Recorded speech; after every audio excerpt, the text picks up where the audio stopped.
Hey guys, welcome back to the channel. My name is Tosh Customs, and today I have the pleasure of reviewing my custom Mezco Ghostmaker figure.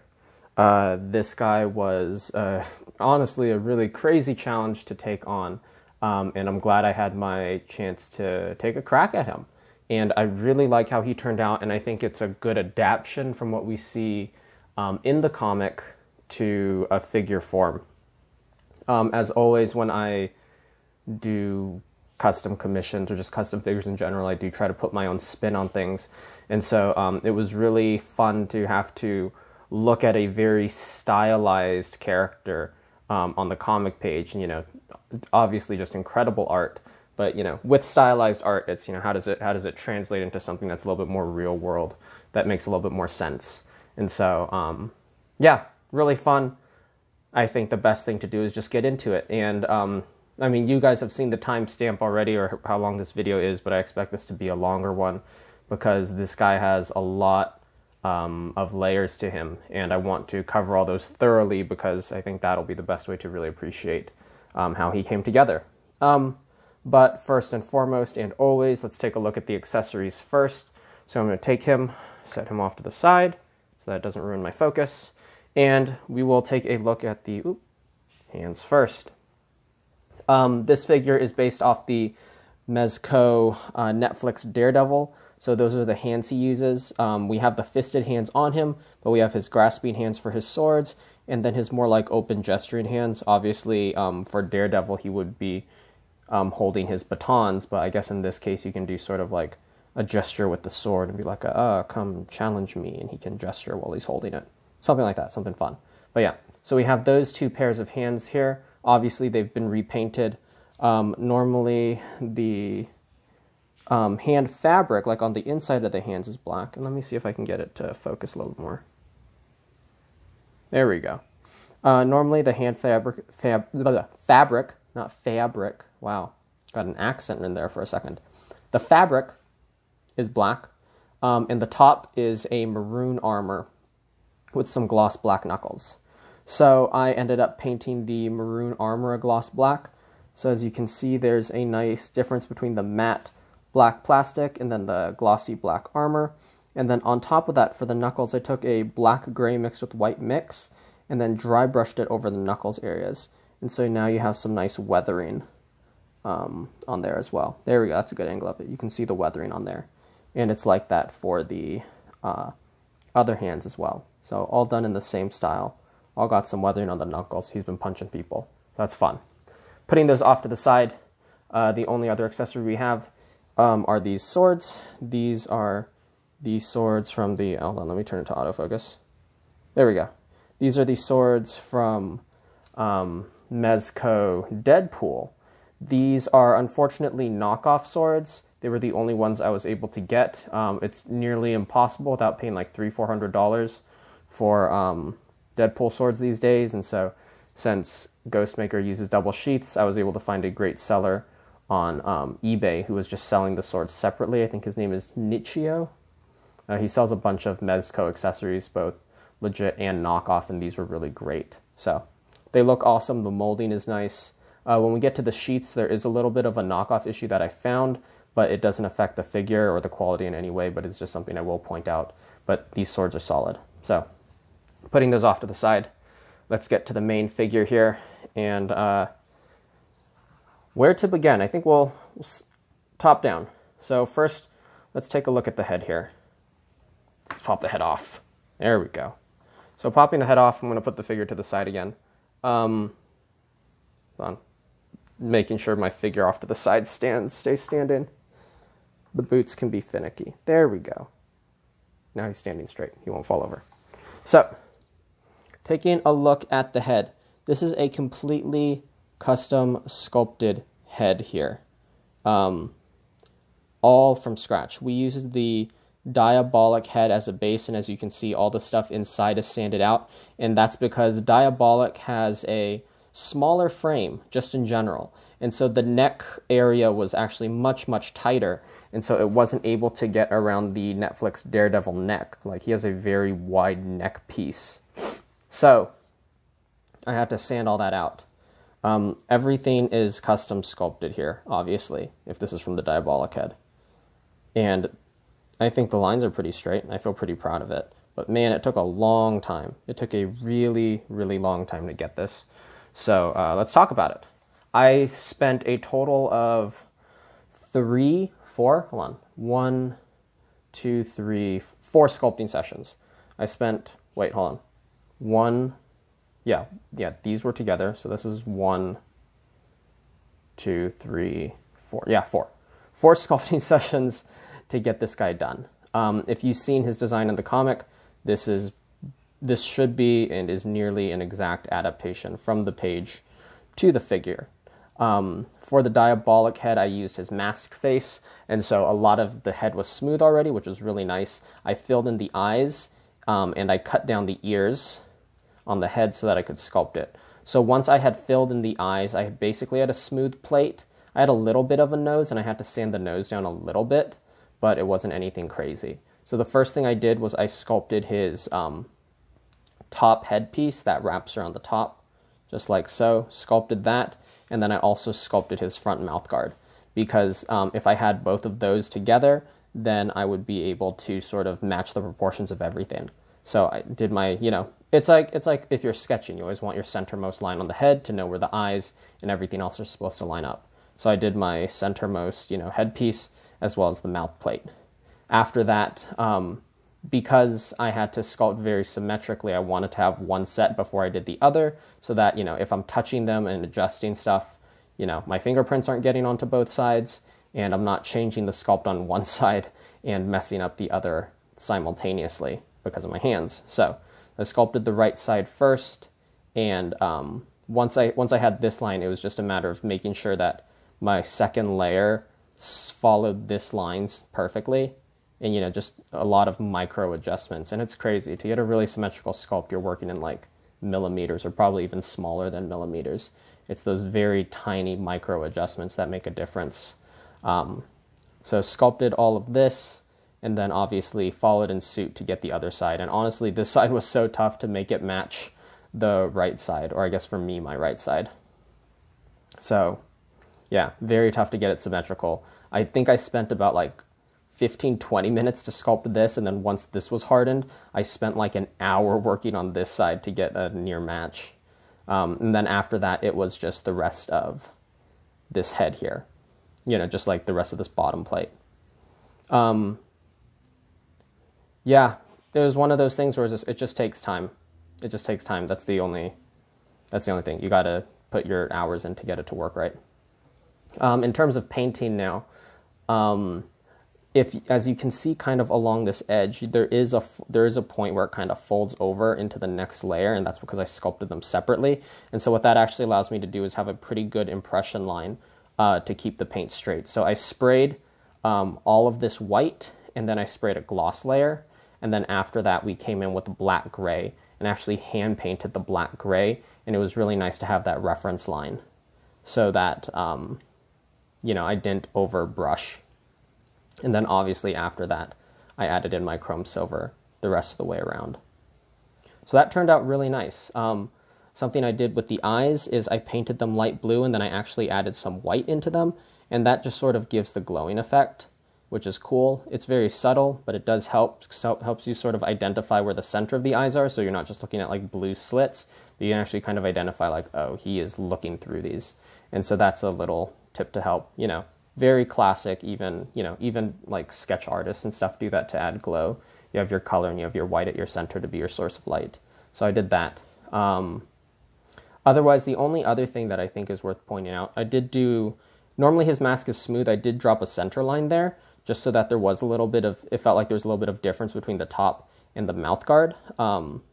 Because when I sculpted it initially, it looked just like all one solid piece that moved through. So I added that center line as it was drying, and then I also just dry brushed a little bit of black gray right around that nose area, just so it adds a little bit of wear between the two plates so that it's easier to identify. Because when it's all white, like even in person, like I know on the camera it looks very bright, even in person it is also very, very bright.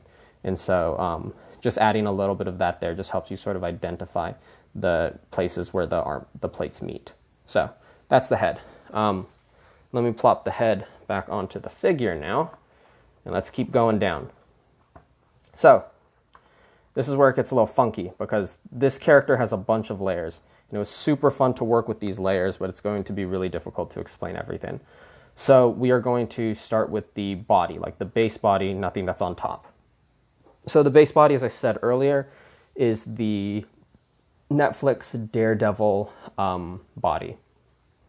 Yeah, Netflix Mezco Daredevil body, whatever. There's a handful of things that got switched out with him, and one of those, obviously, we've switched out the gauntlets. The other thing is he has new boots. So these are the Daredevil boot tops, I guess, or like Daredevil legs mixed with Deadpool legs. Deadpool legs mixed with the Daredevil boots. So the internal leg piece right under the knee joint is from Deadpool. These are not knockoffs or KOs. These are official pieces. The only thing that is knockoff on this figure is the swords and the sheaths. Everything else is official Mezco. So yeah, these are legit. I had an old Deadpool figure that I've used for other projects, and so the only thing I had left was like the body and then like the leg pieces. And so when looking at Ghostmaker and trying to figure out, how do I mimic the art, one of the things he has is sort of like these boot wraps, and he has much more of like the ninja toe design. But honestly, for someone who's jumping between buildings and getting into sword fights, having those ninja shoes doesn't make sense. So I opted for Daredevil's boots, which still look tactical, but they're not too big and thick. They still look relatively light and almost have a sneaker feel to some degree, especially when they're put up against these boots. And so then having these boots with the armor plating, and especially the chips in it too, makes a lot more sense. So that was the way I adapted it. But yeah, so we had to switch out the internal leg piece so that we could put these boots and push them on. The top part of the suit, we cut off the Daredevil vest so that it is just the Daredevil undersuit. Yeah, the Netflix Daredevil is interesting. The rubberized plating that you see is actually its own separate vest that is kind of like a tank top on the body. And so we cut and removed that off, so now we just had the undersuit to work with. The other thing we added to the base body are these pants. These I got off of eBay, and they were originally black. So I fitted them on, had to cut them and put them, sort of fit them into the boot. That took a little bit and just sort of adjusted the folds so that they made sense because, things bunch up when you're layering suits on top of each other. So got that done. And then after that, painted everything white. So everything got sprayed down with white, and I use Angelus leather paint whenever I'm painting fabric, and it works wonderfully. I've said it before, you've seen it in plenty of reviews if you've been watching this channel. Angelus leather paint, way to go. Same thing that painted the cloak, same thing that painted the little cape scarf piece. So the next thing I did in terms of the suit was the Netflix Daredevil. He has black leather here. Black leather's cool, black leather's fine, but it doesn't match the character. Ghostmaker uses a lot more of grays. He has black, black highlights and stuff, but generally the character is white and gray, and multiple shades of gray. And so something I did throughout this character, and this is sort of a concept that will keep popping up, is using different textures in order to set off different, it helps accent different things. Like when we've talked about Batman and some other figures, we use gloss and matte and metal to denote, different materials and help set the eye off. In this case, because a lot of our color scheme is relatively the same, we are using slightly different tones, but a lot of different materials to help set off the difference. An easy example of that right now is the pants have one texture. As you can see, it's sort of the lines coming up and down. And then the main body vest has more of that sort of carbon fiber-ish lining to it. Yeah, you can see it in there. And so even though both of these are white, because they have a different texture, you can tell that they're different. Or even because this cloak is white, you can tell the difference between them. If everything was all the same texture, and thankfully it isn't, but if everything was all the same texture, it would start getting a little bit muddy. Same thing with the grays here. And so, talking about the gray, I mixed black and white Angelus leather paint together to get this gray. I painted the leather here, and there's leather lining that runs all the way up the suit. And there's actually more of it that like runs around the neck, but once everything's assembled on him, you can't see it anyways, so it doesn't matter. But yeah, all of that went to that light gray. I think since we're going with that top down, we've talked about the suit. So let's talk about what got sculpted. Obviously the head got sculpted. The other thing that got sculpted was this chest plate. This chest plate is completely original, and I'm going to move the cape out of the way a little bit so you can see it a little bit better. There we go, let's zoom in. So yeah, all of this is custom sculpted. I put a lot of wear and tear into it just so that it would sort of match the other pieces of his gear that had chips in it.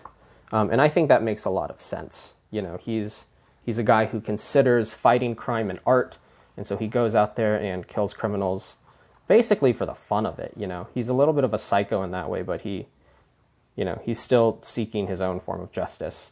So, a fun thing to do since he was Ghostmaker. In the comic images, this is just sort of like a flat gray. And, you know, once again, talking about how to denote different layers, especially when they're in the same color scheme. This one I made metal. So I painted it a base layer of black. I dry brushed a silver and black gray combo over that. And then after that, I actually put a color shifting green purple in there. And you're not really going to see the color shifter too much, but you might pick up the green. You generally need multiple coats to pick up the color shifting, so it really doesn't show up. But if you look at it from there and you sort of tilt it up and down, you can pull out a little bit of the green inside the armor. And that gave it just sort of like a mystical feeling look, and you know, he's called Ghostmaker. So I figured it was a little bit appropriate. So I added that to the chest plate. So the chest plate itself, in order to sculpt it, was not a one and done layer. It's actually 2 layers. So what I do to sculpt on fabric is that I put painter's tape on the suit first, and so that makes it so that when I'm sculpting, it's not actually sticking to the fabric, which allows me to peel it off, paint on it. So painter's tape on the figure first, and then I put on my base piece of armor. So that means I just rolled up a giant ball of sculpt, flattened it down, and then made my defining cuts. After that, I removed the chest plate with the painter's tape, sanded it all down, smoothed it out, and then after that I put a second layer of sculpt over, and in that second layer of sculpt is how I sculpted in all those details, you know, the chest middle line, all sort of like the extra lines that run through the suit and stuff like that. So that's 2 layers right there. And then the third layer was this buckle, and I think this buckle looks awesome. We have, so I actually measured each of the buckle pieces to match the elastic that I was going to use. So they all match and line up pretty well. And Ghostmaker's buckle in the comics looks a little bit different, but I thought this looked a little bit smarter and a little bit more tactical and futuristic. So I ended up going with this design. His design just looks like, 3 little, sort of like buckle points with just a blue line running through them. I thought that was boring. I think having this like 3 pattern with the 3 blue dots along with it is a lot more visually interesting. So I went with that instead, and it still gets the point across pretty well. So we have that. Since we're here talking about the torso anyways, he has a lot of layers to his costume design if you haven't been able to see. He has like this black ab piece that looks like, it's hard to tell what it is in the comics, but I had to assume it was fabric because that's the only way he would get any sort of ab crunch, and he's a very flexible character. So I did the same thing. I took a leather Batman cape, cut it out to be symmetrical, symmetrical and follow that shape. And then all I did was I bent the abs back so it straightened out the fabric, and then I pasted it down over it. I pasted it at the top, middle, and bottom. And then, the rest, it just allows it to bend to the, natural bend of the fabric. So it follows it nicely, but it adds another layer. So that was really awesome, and I'm glad that worked out. The other thing was working with these elastic bands. And so before I permanently attached the chest plate, I added the bands in, made sure they were symmetrical, and then I had to attach them to the belt and kind of like put them all on at the same time. So that's how that worked, and thankfully it worked out really well. Yeah, so that's one of those things where it's a lot of pre-planning. I had to really work through the steps of like, I'm going to make the chest plate, I'm going to work on the belt, and then we have to attach the chest plate to the belt. I have to make sure all the straps are even and symmetrical, and then after that I can attach the chest plate and then wrap the belt around his waist. But before I wrap the belt around his waist, I also have to attach the skirt piece. So a lot of different stuff going on there, but thankfully it worked out. Going back to the idea of different textures, we have this leather texture here for the abs, which contrasts the white undersuit. And then we have black elastic straps, which is a totally different texture from the black leather. And then we have the skirt here, which is also a totally different texture. This was the Kylo Ren robe from the very first Star Wars movie of the new trilogy. Totally forget what it's called. Is it The Force Awakens? It might be. I don't know. I'm not huge on Star Wars, but I liked Kylo Ren. So yeah, this is from his cape, and so I cut it out to be a skirt piece. And so once again, a lot of different textures so that, they're all working on that black color scheme, but they don't all look the same and they don't get muddled. You don't get lost between the different fabrics. And I think the reason why I'm trying to emphasize that is it allows the audience's eye, and even your eye, as the artist, to actually find the different layers. If they all looked the same, once again, you'd get lost. Especially when there's so much going on here. It would be just too visually busy. But because... Oh, there we go. There we go. Now it's focusing better. I feel bad now. Sorry for the last 10 minutes or so, I guess. But yeah, as you can see, because they are different textures, you don't get lost in all the layers because every single thing contrasts each other. And so you're able to visually identify every piece, and that's what's going on. And I think that adds a lot of depth to him, and I think that's why he's so fun to look at, because there's a lot going on, but as you look at each piece, you can go, I know what that is. So that's very, very cool. So I think we are going to talk about this whole upper assembly first, and then we'll talk about the gauntlets, and then we'll talk about the boot paint, I guess. We are now past the sort of like prefab point, which is just sort of planning stuff, and now we are actually in the assembly of everything. We've sculpted the head, we've sculpted the chest, we've kind of figured out how all our straps are going to go. So let's talk about all the armor up here. This was an interesting thing, trying to get everything to stack right. So what I actually ended up doing here, I don't know if the camera will pick it up or not. Yeah, we can see it. There we go. This is actually on an elastic loop under the scarf and around this top strap. So this top buckle here, it has a strap that runs all the way around to the back of the figure. You can see it runs all the way around. And then there's actually an elastic loop that wraps around that. And that's what this armor piece is attached to. So it's on its own little flat piece.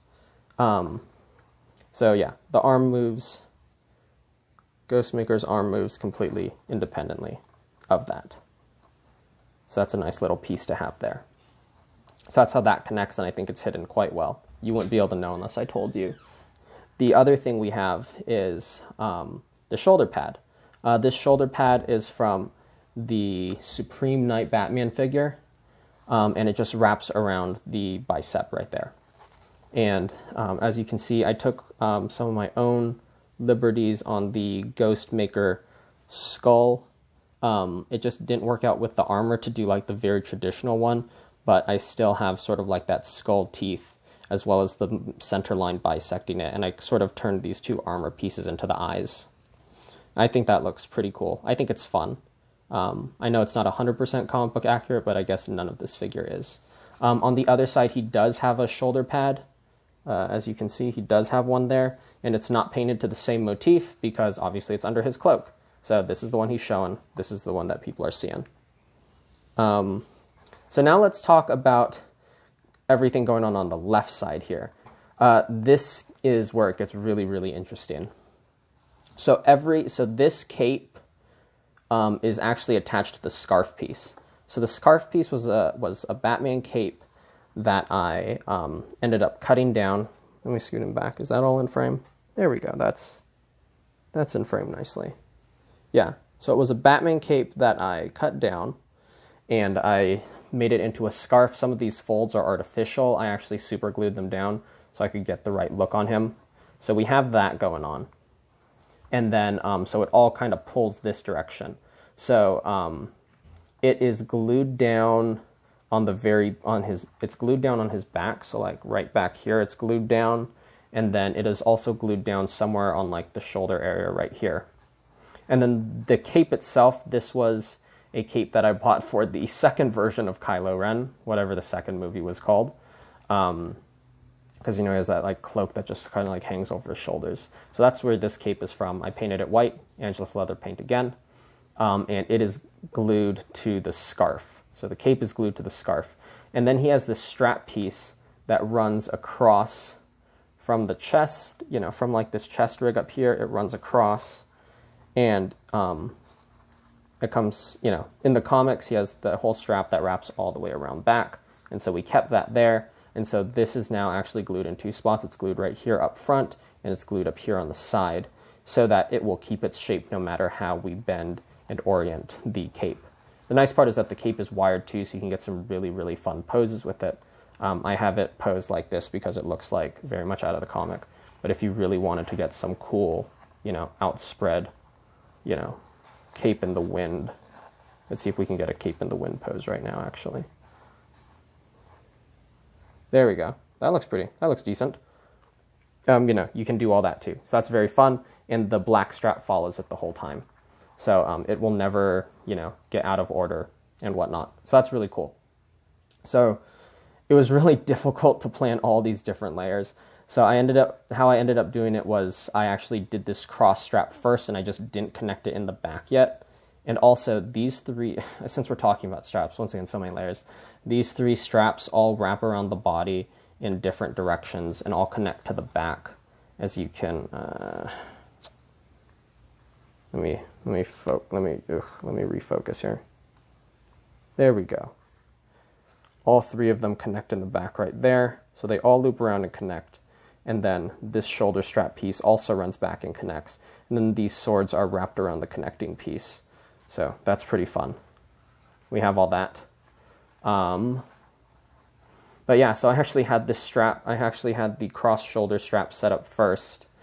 And that was sitting on its own, just sort of hanging and flapping. And so then I slid the cape up under it just to make sure everything's set up right. And then I ended up attaching the scarf, gluing the cape to the scarf, and then finally bringing the loop around and attaching the loop across the shoulder to get the final look that we have. So I'll be honest, a lot of my time making this figure was spent staring at it and just like, this elastic piece goes here, this one goes here, how does it wrap? And just sort of planning it, because especially with these comic book characters, the artists are definitely going for what looks cool first before what looks functional. And so I was looking at this whole design and I was like, where does everything connect? Where does everything stop and go? So that was pretty interesting. And it was definitely a challenge, but very fun, and I'm glad I was able to do it. It looks dope. I love the finished look. So coming down to here, this is Magneto's belt, and it's been repainted, simple as that. I sprayed it a matte black. I dry brushed a black gray over that so that the deep crevices are slightly darker than what's up top. What's up top got a silver dry brush after that, and then also these parts right here are done in a glossy black. And then the actual like dot pins on the belt are done in a chrome silver. Coming to the gauntlets, these gauntlets are also from the Magneto figure. I actually hollowed them out. I know Magneto has like a shorter arm piece, but it just didn't look right proportionally with the length of this arm. So I ended up hollowing the forearm piece out, and then actually cutting some of it off, because like you can see how this divot runs over the, you can see how this divot like runs over where the pin and the arm is, and the hand is. That's because the whole forearm piece actually extended farther out, and actually had to cut it back so that he would have articulation in the hand. So did that, and I think it looks great. And so this also got sprayed matte black, and then we dry brushed a black gray as well as some silver over the gauntlets there. We've already talked about the hands, so moving down to the legs now. Obviously we put pants on. Other than that, the boots got sprayed all black first, and then I dry brushed silver onto here. Did I say these were silver or chrome? These are chrome, by the way, just in case I missed that. Dry brushed silver over these to get some nice wear and some nice shine to them. And then for the boots, like the actual boot leather part, actually ended up dry brushing some slightly like semi-gloss black over it. It has a little bit of shine, as you can see. It's not totally flat in the light, so there's a little bit of gloss over that afterwards. And then for the boots, I diluted some white and just dry brushed some white over it and got a nice like white fade. I didn't want them to be stark white. I was like, these are boots. He's been running around in them, kicking people, jumping around. So these are going to be a little bit dirtier. So I didn't want a stark, very clean white. I wanted a muddy, dirty white. And so that's what I did. And I think it turned out really nicely. I think that covers most of what I did. I'm trying to think, making sure I don't miss anything. Once again, a lot of layers on this guy. A lot of layers. It was definitely a whole ordeal to plan everything out. Originally, I wasn't even going to have this ab piece there. It was just going to be solid white, and I was like, that just doesn't look good. I have to find a way to add something in there. And so, you know, kind of, I guess, what is it? Conflict is the mother of invention. Whatever that phrase is. Something is the mother of invention, or something is the mother of creativity. Whatever it was, definitely that shape. Oh, maybe is it necessity is the mother of invention? Necessity is the mother of, I don't know. There's some phrase about invention or creativity. And yeah, definitely this character was a lot of that. It was a lot of, this is what he looks like. How in the world do I do that? How do I accomplish that? So real quick, the thing I was talking about the swords is that, as you can see right there, there's a little bit of a split in the molding. It's not a huge deal. The swords don't fall out. The swords sit in very nicely. But that is just something with the knockoff swords. I don't know if that's just because my version of the knockoffs, if there's other ones that have a tighter mold to them, but that's what happened to mine. So there's just a little bit of a split, but as far as I can tell, I've tested it, I've fiddled around with it, they don't come apart or anything like that. So something just to look out for those who are thinking about purchasing some swords or knockoffs and whatnot. So the other thing is the direction that both these swords go. And I wanted to explain this because I actually put thought into this as I was making the figure. I was like, I'm not just going to throw 2 sword sheaths on his back. I was like, how are these actually going to work for him as the Ghostmaker? How's he going to make people into ghosts? So the reason why I chose them in this orientation, he has them sheathed but both to one side, but he is drawing both his swords out. So what that means is that he's crossing the shoulder here as well as pulling this one up and out to face. And so that's why these are oriented like this, because if he's pulling this sword out with his left hand, he's going to pull it out, and now you can see that the edge is facing this way, which means that when he brings it around to face forward on him, the edge will be facing forward. And then likewise for this side, it's so for some reason my recording stopped recording, and I think it stopped recording right when I was talking about my swords. So I'm just going to do the sword bit again. And so basically I have him oriented this way because if he's drawing with his right hand, he's going to pull it out and then it will face forward. So I have to make sure the blade's facing the right way. And then likewise with the left, he's going to pull out and then bring it across and face it forward. So it's going to be facing the right way there. So there's actually thought in terms of how I oriented those swords there. It's funny because I was actually modeling it on myself. I was sitting at my chair and I would put a sword sheath behind my shoulder, you know, on whichever side. I was like, if I pull it out this way and I cross it, or if I pull it this way and I push it forward, you know, how does it stand? So that was kind of fun. Other than that, once again, I'm sorry that my camera stopped, so I hope I'm not repeating too much.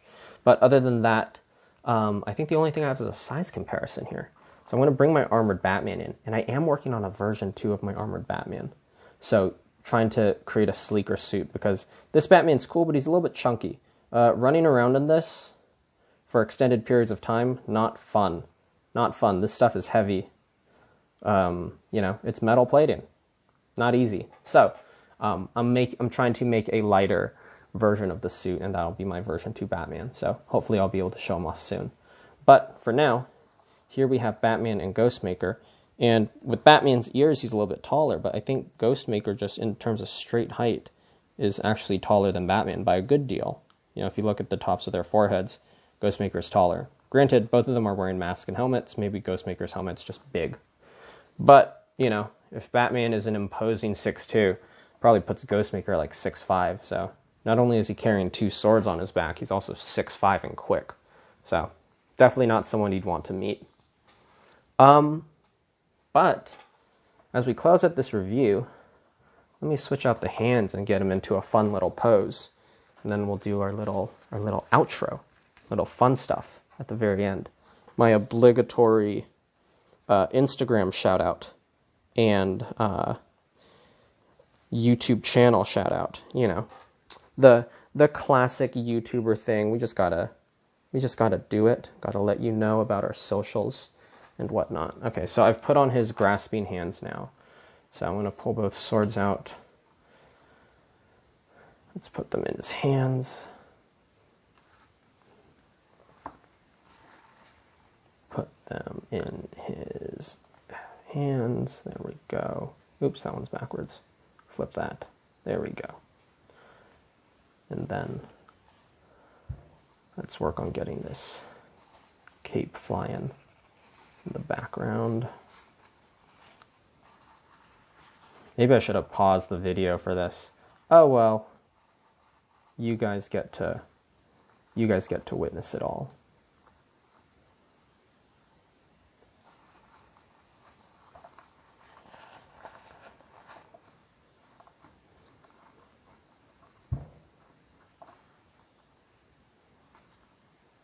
Bend the arm up, tilt the hand in.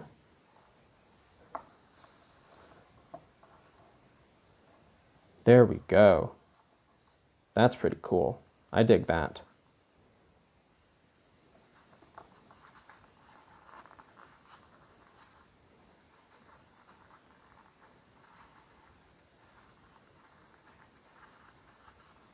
And then, get the cape around the swords. There we go. Very awesome. So, thank you for watching the review. Once again, this has been my review of my custom Mezco Ghostmaker.